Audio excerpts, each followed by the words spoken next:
Mr. Chair, most of our questions have been asked already. I'll just try to make this quick po, no? But before anything, maybe you know, Mr. Chair, through the ComSec, if SPO4 Carrillo has made an appearance today. SP is Comsec. Si SPO4 Carillo ba ay nandito? But Mr. Chair, we made the invitation. Yes, we did invite him, and he did not even send a letter of excuse. So wala, yes. So Mr. Chair, maybe later we can take it up on admin matters po siguro. If I recall correctly, SPO4 Carrillo was supposed to bridge the gap between the Dumoy raid, in between PIDEA and BI. Unfortunately, now that we have the testimony of Ms. Pilapil C, we could have patched it all together, but given wala po siya, I think we might still have to have that invitation. So at the proper time po, siguro, Mr. Chair. At the proper time, Yes. Your Honor. Okay, Mr. Chair, proceeding po, no, I'd like to direct my first questions to former Director General Villanueva. Sir, good evening po. I hope you'll indulge this representation po, no. I know you've already given your testimony on this for the past how many hearings already, but you have to understand we're trying to stitch together your testimony, Acierto, Las Cañas, and now, of course, si Ms. Pilapil C. Just to quick background po, no. You mentioned this earlier that tama po ba, is it fair to say that these four raid, well, the Arlene apartment was not a raid, no? But the raid on the Dumoy laboratory, Arlene apartment, Polytech's compound, and then the Agdao warehouse, were these all related? Yes, Mr. Chair. But the Arlene apartment was not a raid, Mr. Chair. We just visited the Arlene apartment. So these four localities in which you have conducted, the three were raids and one was just a visitation for invitation to interrogate po, no? These were all linked by what po? Ano yung naging base pa? This is all centered around Mr. Alex C. It was all centered on the surveillance and casing operation for 3 months, Mr. Chair. And of course, centered on Alan C. Mr. Okay. So it's centered on Mr. Alex C. And they're all related in the sense po na based on your findings, the Dumoy property is the laboratory, the Arlene apartment housed the chemists, and maybe no relation po of the, what were the other one? Agdao, Mr. Chair. Agdao warehouse and the Bunawan, Mr. Bunawan. Chair. So ano po yung relation ng Bunawan and Agdao? Yung Dumoy, Mr. Chair, yun yung clandestine laboratory. Yung Arlene apartment, Mr. Chair, is doon nakatira sila Alan C. At doon dumiretso yung dalawang chemist galing sa Maynila papuntang Davao. So naging place of interest namin yung Arlene apartment. Yung Agdao, Mr. Chair, is doon naglalagi si Mr. Kim, one of those who died during the raid, doon naglalagi si Alex Kim. May bibilihin, tapos pupunta doon with yung aluminum truck niya. So, point of interest pa rin namin yung Agdao. Yung Bunawan, Mr. Chair, is, I believe, owned by Alex Kim. At doon naman sila magkasama ni Jong Pilapil. And that Bunawan, the Polytech's corporation, ito po yung foam factory nila Alan C. at Jed Pilapil. Na andun, Mr. Chair, yung doon namin nakuha yung napakalaking air scrubber. Air scrubber is walang use on industrial. Ang air scrubber is only used para sa Shabu Laboratory. And tinanong namin ang Amerikano tungkol dito, pinicturan, actually bumisita doon yung Amerikano, ang sabi niya, this will be used for mega laboratory somewhere. Kasi sinabi namin, dito na yung Dumoy, no, it will not be used there. It will be used somewhere. So maybe they are preparing those equipment, the air scrubber, somewhere para set up ng another laboratory, Mr. Chair.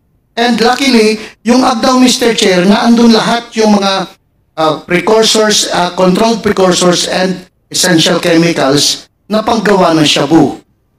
At dun sa Polytech's International, Mr. Chair, is nandun yung air scrubber, Mr. Chair. Thank you. And Dumoy was an actual operating lab actual laboratory, Mr. Thank Chair. you. Mr. Chair, just to try to point earlier po, no, you mentioned that you only have you had an organic membership in your. This was not PDEA yet po, no, at the time. This was the predecessor. Wala pang actual PDEA dyan, Mr. Chair, kasi pulis kagagawa lang ng PDEA, 2002 eh. 2004, pulis pa po yung galing NARCOM, yun yung naging PDEA, tapos ang ginamit ko po doon ay members din ng Police Anti-Crime and Emergency Response and some of the personnel from Regional Mobile Group 11, Mr. Chair. So this was already a composite. Composite, group, including yung HSOT ni Colonel Asierto, Mr. Chair. but Mr. Chair, at the time, those under your command, what was your position and title po at this time? What was your office? I'm the regional director of PDEA Regional So may Office. PDEA na po at this Yes, time. Mr. Chair. Newly created 2002. It's just Yes, that wala Mr. pang Chair. tao. So how many organic members of PDEA did you have at your Wala command? pang, kami sir, Mr. Chair, wala pa kaming 15. Okay, so Kaya nga, kumuha ko na ibang tao sa PACER, kumuha ko na ibang tao sa Regional Mobile Group. And Mr. this Chair. included si Mr. Madre Ramos po ba? Monte de Ramos, Mr. Monte Chair. de Ramos. Yes, Is organic member ng PDEA. Hindi, Mr. Chair, kasi galing siya ng NDEP before. Hiniram ko lang muna siya para maging PDEA. Actually, wala talagang organic talaga na PDEA kasi panay police kami, Mr. Chair. Eh. So, Mr. Chair, at the time when you composed this group, you had actual supervision of this operation. Yes, Mr. Chair. So I think this is just going back to the point of Chairman Abante when asking if you had, if we were talking about command responsibility. It's not something na may organization that you were detached. You had not really handpicked, but you requested to come up with this group and you had direct supervision. This is not to imply anything. Of course, you enjoy the presumption of regularity.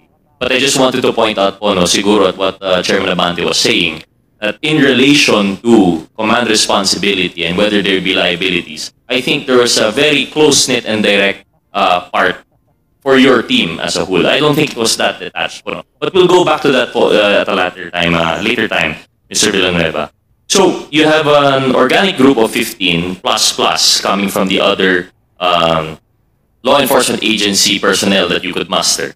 And you conducted this operation centered around Mr. Alex C. Tama ba? Alex.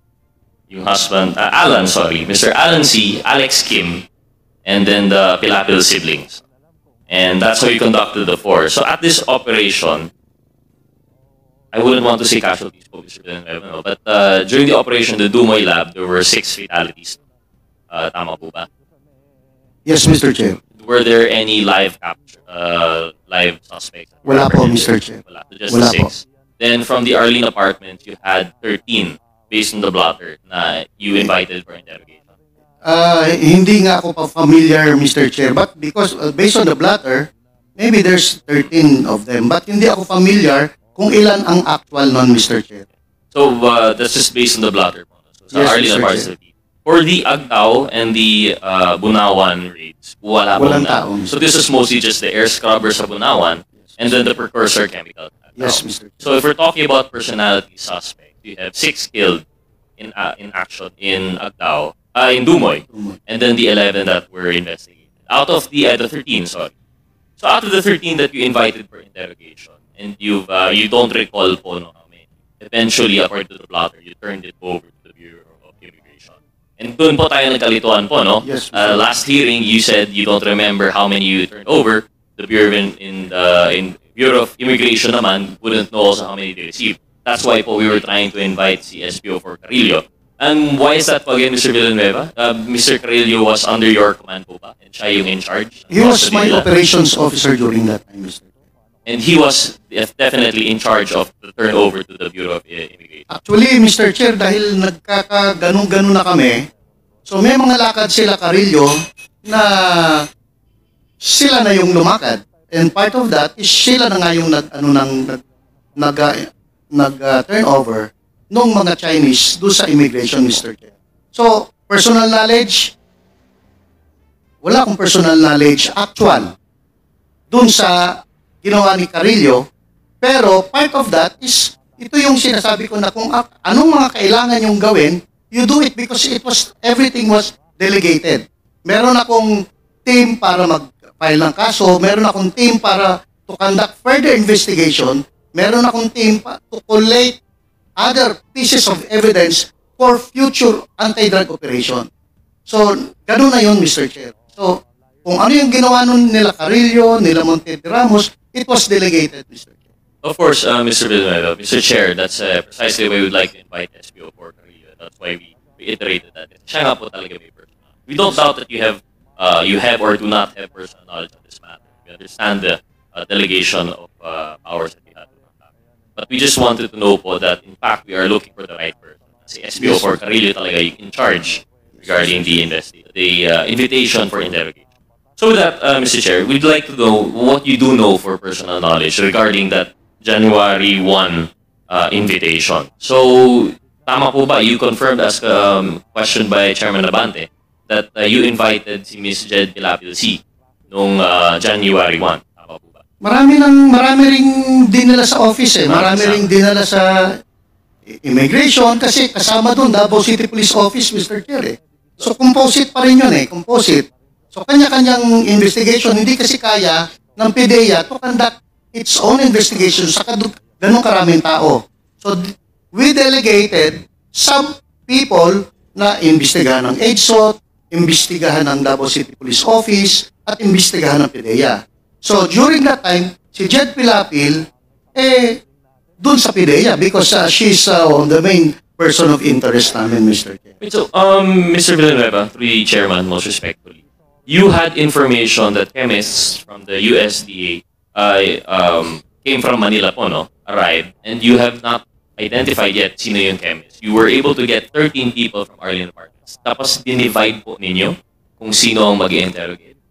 Yes, Mr. Chair. Parang ganun na nangyari, Mr. Chair eh. Wouldn't that be odd? Because if you're trying to investigate one piece, what shouldn't it be that today as the lead agency, you said that this was your operation. You should have the bird's eye view po kung ano ang alam, what is the involvement of certain personalities. Paano yun? So like, there would be independent investigations, interrogations, tapos nagpapasahan na lang po kayo ng information. No, Mr. Chair. Physically, Mr. Chair, yung PDEA office is as big as this. Maliit lang ang PDEA office during that time, Mr. Chair. Hindi namin kayang ipunin lahat yung tao doon at investigahan lahat. So you're talking about custody? No, yung investigation, Mr. Chair. Kasi hindi kakasyan lahat ng tao na andyan na napakaliit ng office namin. So I decided, sige, ikaw ang mag-handle dito, kuha ka, mag-handle ang EDSOT, meron din silang iniimbestigahan. So sa PDEA, ang priority namin is yung nakukuha namin sa video at surveillance footages. So you made selections naman po. Out of 13, you identified which ones you would prioritize sa PDEA. Si SPO4 Carillo, Mr. Chair, ang nag-decide kung sino yung si SPO4 Carillo and of course Monte de Ramos ang nag-decide kung sino yung kakausapin nila, Mr. Chair. So at the time po, what was identified? Definitely, we have Ms. Jed Pilapil C. And would you recall who else were brought to the PDEA? Hindi ko matandaan talaga, Mr. Chair. But you remember having Ms. Jed Pilapil C. Right after the investigation, Mr. Chair. Kasi maliit lang yung office nga makikita mo eh.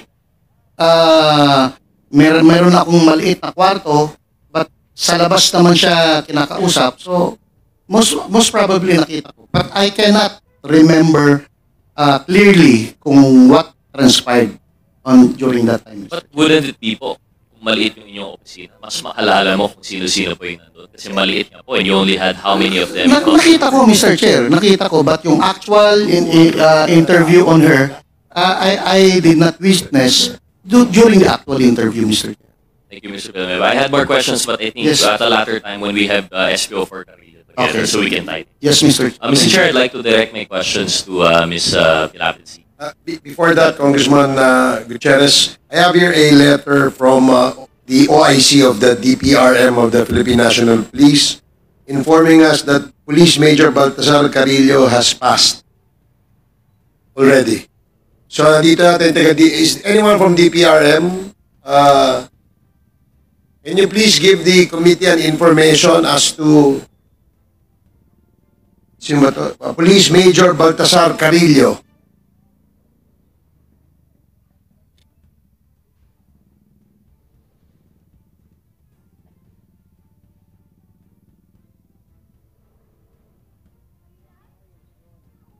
Can you please identify yourself?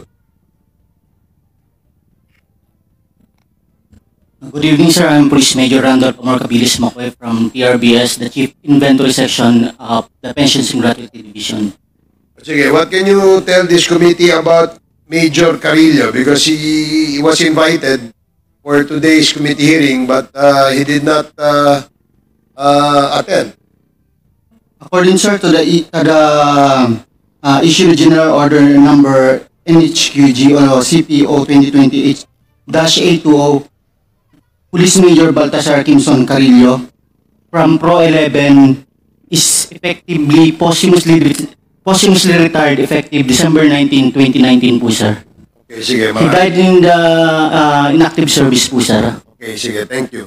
So, the information is well taken. So, you may proceed, Congressman Gutierrez. Thank you, Mr. Chair. I guess that would explain why no letter was received by this committee. It's unfortunate po, no? Because he would be our only lead to the question of what truly happened in the Dumoy and Arlene Apartments issue. But we'll see what we'll have to do po with our other. We'll have to see it a later time po, no? Mr. Chair, maybe ask really briefly lang po, no? They mentioned the DRM died in action. Was this during a police operation po ba? Or Well, the letter here did not say that he died in action or in the line of duty, but we were just informed by the DPRM that he has been. see you po, Mr. Chair. We'll just have her question. So, Mr. Chair, proceeding with my interpellation, I'd like to ask si Ms. Jed Pilapilsi. Ma'am, magandang gabi po. Good afternoon po, Your Honor. Good afternoon po. Good afternoon. Ms. Pilapilsi, nabasa po namin yung slide dito. At marami po kayong nabanggit in relation to po yung nangyari dito sa Dumoy. May ilang katanungan lang po ako in relation po dito. Nung una, medyo, pasensya na po na ulitin ko yung tanong po, no? Kasi medyo nalito po kanina sa interpellation ni Chairman Abante. So kayo po ay naimbita para sa isang investigation noong January 1 at naulit po ito noong January 4, tama po ba? Opo, Your Honor. Noong January 1, sino po yung sabi po ninyo, parang si Monte de Ramos? Siya yung medyo mahaba-haba talaga na investigation. Pero naimbestigahan din po ako, pinapasok ako ni Sir Wilkins dun sa office niya, yung maliit niya na office, kasama yung anak ko, bitbit ko, na may tinatanong din po siya sa akin. Noong January 1 po ito? Opo. So, January 1, mahaba-habang investigation by Monte de Ramos. May short portion pa. Akala ko po, sabi po ninyo, hindi po nagtanong sa'yo personally si Mr. Hindi yung kanina kasi sir, Your Honor, I'm sorry. I'm saying na hindi po si Sir Wilkins dahil we were talking about yung investigation at the time which was conducted by Sir Monte de Ramos. Hindi po siya, wala po siya doon.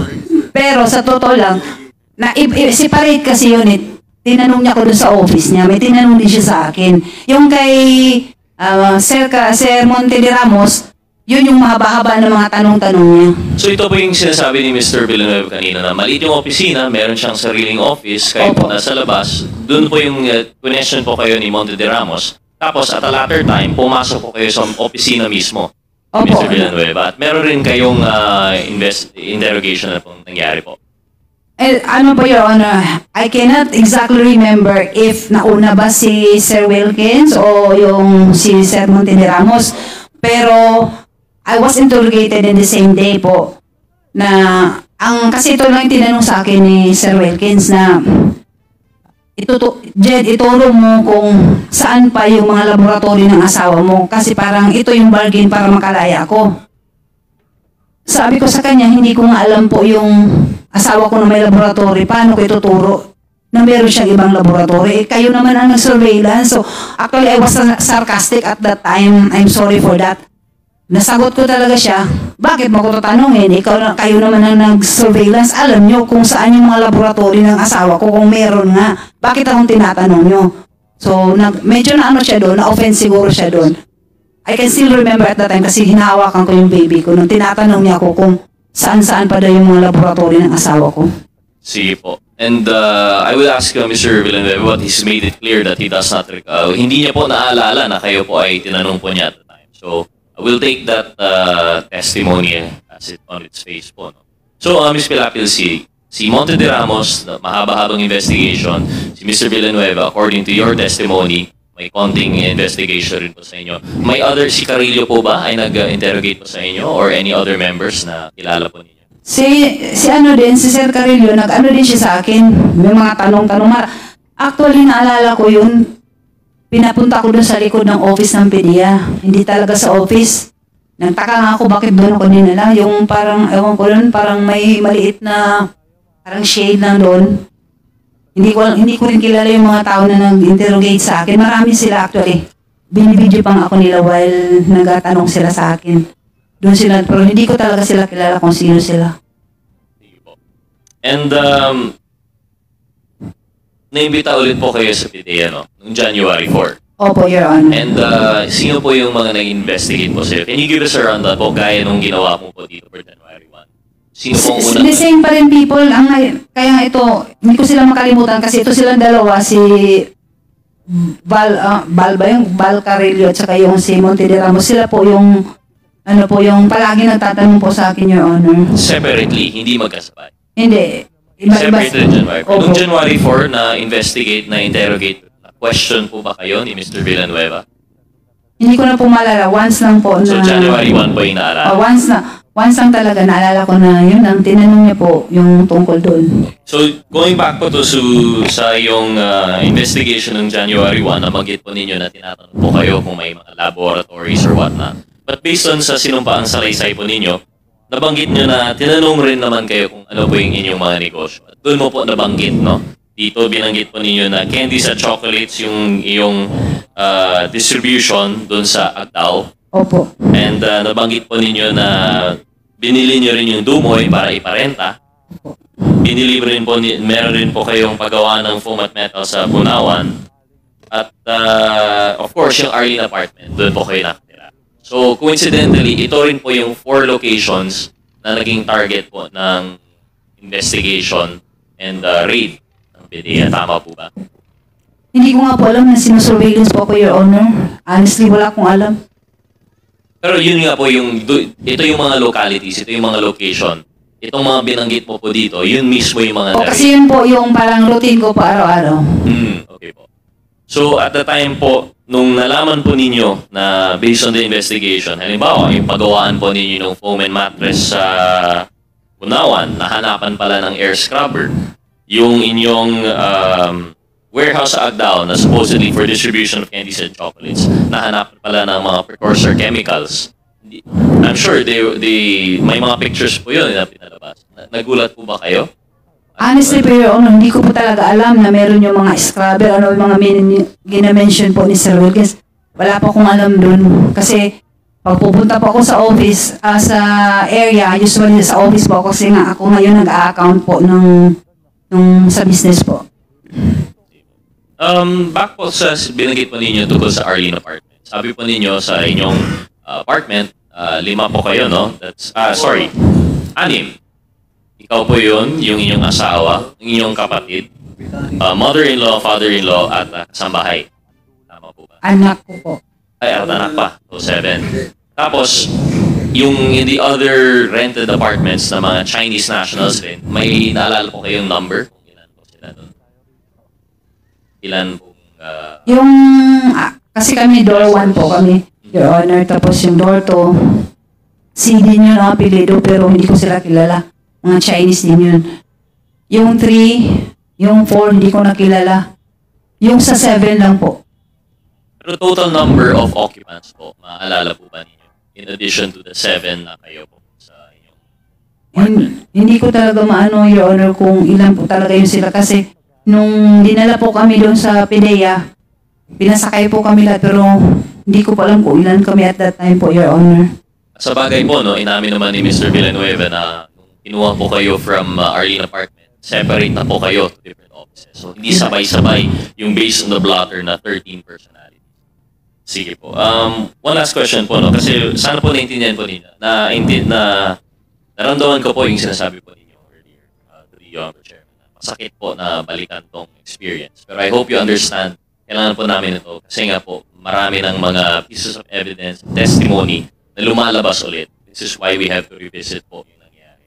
And one of those mentioned was that of, two of them actually, yung testimony ni Arturo Las Cañas and ni Colonel Asierto. At may nabanggit po na personalities. Una, si Mr. Hong Ming Yang, na naitanong na po sa inyo and you confirm na kilala po ninyo. But I also have to bring up si Mr. Johnson Chua, and I think this was also questioned by, I think, Chair Barbers, I think. Kilala niyo po ba si Mr. Johnson Chua?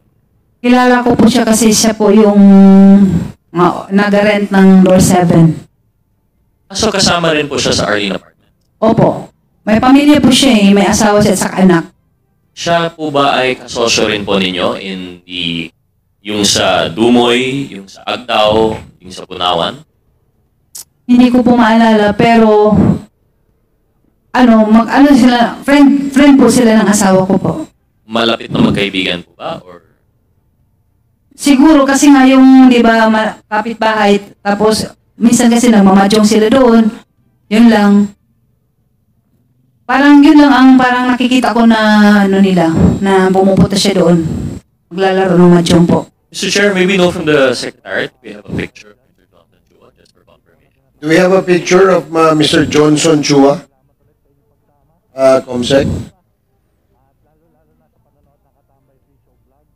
Well, Mr. Chair, while that's being done... Not on our files, but we will ask the Secretariat to look for it. Sige po. Mr. Chair, actually my question is done. I'll just reserve for other time. Siguro when the picture is ready, we'll just Okay. flash it. With that, I'd like to conclude the interpellation. Maraming salamat.